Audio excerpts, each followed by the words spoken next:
Joining us now is the CEO of the Nigerian Economic Summit Group, Dr. Tayo Aduloju. He will be speaking on the significance of the 31st edition and what stands it out. Also joining in is my colleague, Joshua Imarayi, who has been part of the team covering the event. Thank you both for being here. Joshua, day one, give us a quick recap of the opening event and what really stood out for you, aside from what is in the reports you just gave us. Good evening, Felicity. Well, day one of the 31st Nigerian Economic Summit Group has nothing but be an eventful opening for what happens to be one of the foremost gathering of policymakers, public and private sector players, as well as experts and stakeholders across several sectors. The one has nothing to do event because we had the likes of the Vice President of Nigeria, that is the President Kashim Shettima, as well as the Minister of Budget and National Planning, Aliko Dangote, as well as the Minister of Finance, and other fireside chats, and as well as plenary sessions that had some sort of public and private dialogue to ensure that Nigerians are carried along in the entire process of policy making and service delivery by government. What stood out particularly for me was was one of the plenary sessions where they had the government officials in charge of policy and coordination, that's the President of Abuja, who was grilled intensely for hours concerning policy delivery as well as what the government has in store for Nigerians. And most of the conversations around incentivizing investment for foreign investors, as well as creating a sustainable environment that investment can thrive and affect those who are at the bottom of the ladder in the Nigerian economy. Felicity. Thank you very much, Joshua, for the coverage. We expect to hear more from you on what is playing out at the summit. Let's now bring in Dr. Aduloju. The theme for the 31st edition is the reform imperative, building a prosperous and inclusive Nigeria by 2030.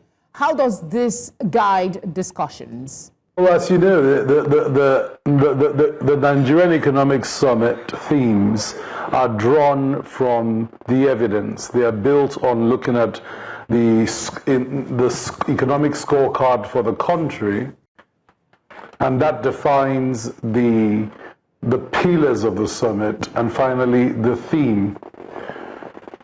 So when you look at the last few years, it has focused on macroeconomic stabilization reforms and by institutional global partners and local data and policy watchers, the Nigerian economy has achieved significant macroeconomic stability. But stabilization, whilst it's necessary, is not sufficient, right? You have to translate stabilization gains into inclusive growth, into jobs, into poverty reduction, into the expansion of productivity and diversification of key sectors of the economy.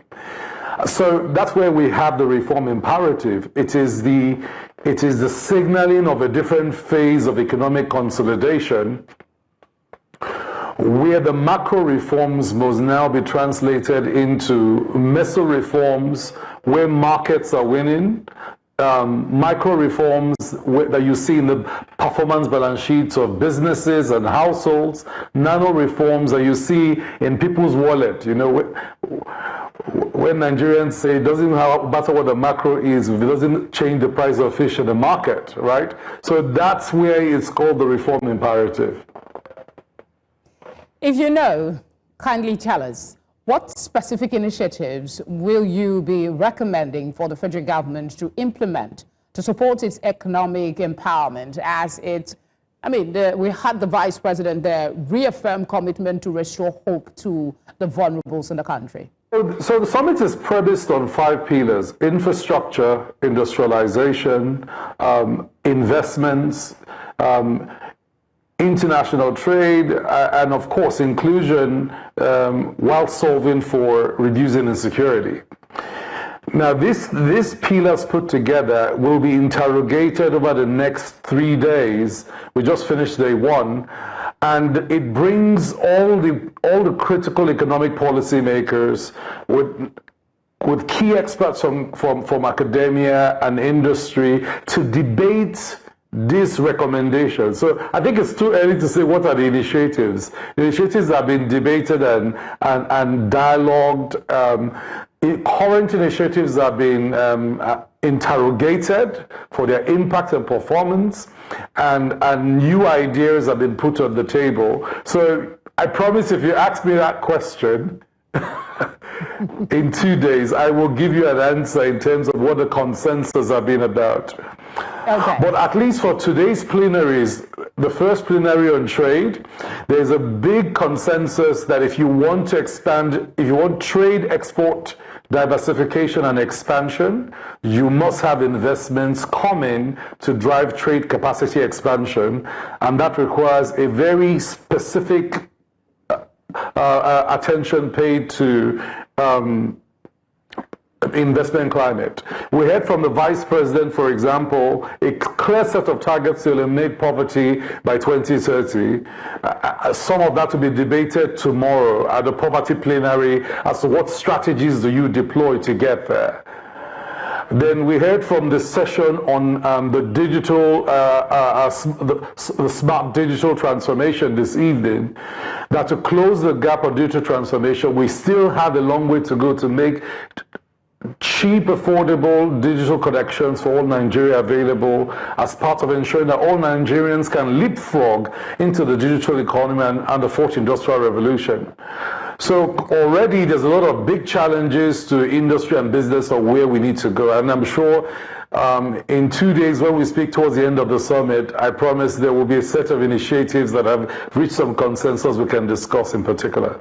All right, I will hopefully be revisiting some of these questions with you in the coming days. But before we go, I'm told we have less than a minute. Joshua, I just want you to quickly wrap up for us. What do you expect to see at the end of this drive? I mean, are there a lot of representation that gives you some confidence that the conversation will not only be robust, but will drive change?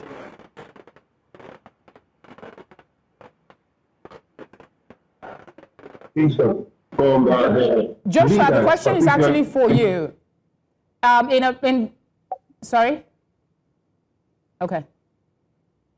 But we are seeing quite a representation from government officials, particularly the ministers and cabinet members of President Bola Tinubu. Of course, we are seeing the likes of the Minister of Finance, who had his own chat this evening, just a few minutes back, as well as the policy coordinator, that is the President of Abuja, and we are expecting that more ministers will come on board to tell Nigerians, particularly players in the private sector, what the government has in store for Nigerians, particularly around policy implementation, and of course, more input to be given for those who are experts in this field, and stakeholders across several levels to give what they think should be the way forward, channel a sustainable path for investment and economic growth for inclusive Nigeria.